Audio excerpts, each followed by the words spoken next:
ओंकार स्मरण।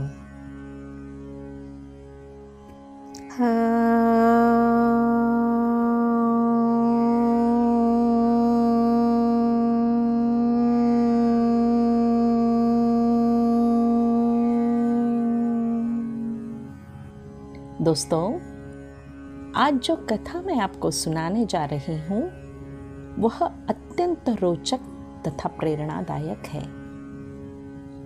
कहानी का शीर्षक है जिनके कपट दंभ नहीं माया।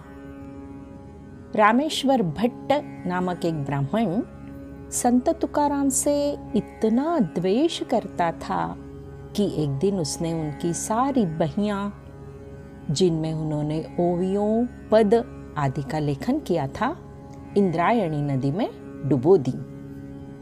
इससे तुकाराम महाराज को इतना दुख हुआ कि देह कर्मों को त्याग कर वे 13 दिनों तक एक शिला पर पड़े रहे।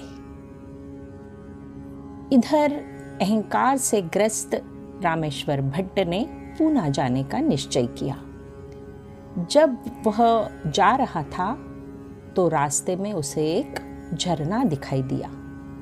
स्नान करने के लिए वह जब वहां जाने लगा तो समीप के दरगाह के औलिया ने उसे वहां जाने से मना किया, पर वह न माना। उसने जबरदस्ती स्नान किया, लेकिन जब वह बाहर आया तो उसके शरीर में जलन होने लगी।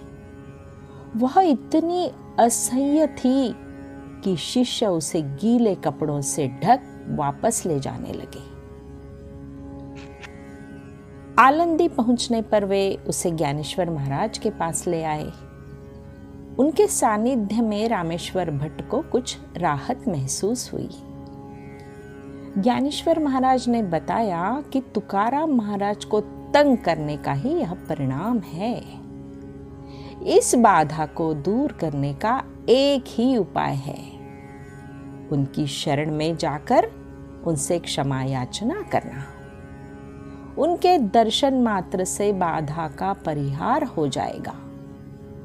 इस संबंध में रामेश्वर भट्ट की उक्ति है, ज्ञानेश्वर मज केला उपकार स्वप्नी सविस्तर सांगितले।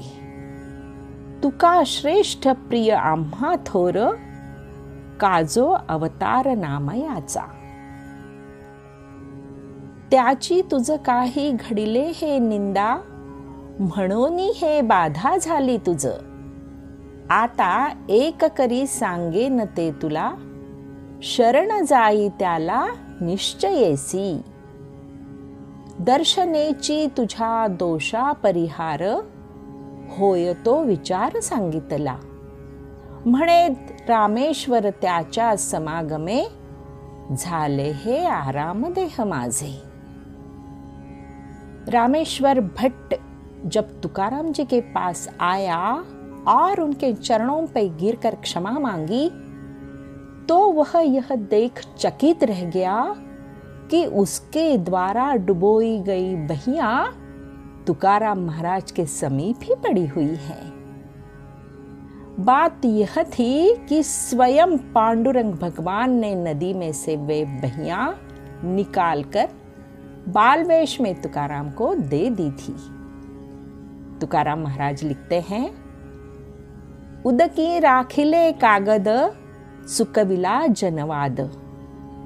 तुका म्हणे ब्रीद साच केले आपुले। तुकाराम ने जान लिया कि रामेश्वर भट्ट का हृदय पश्चाताप की अग्नि से जल रहा है।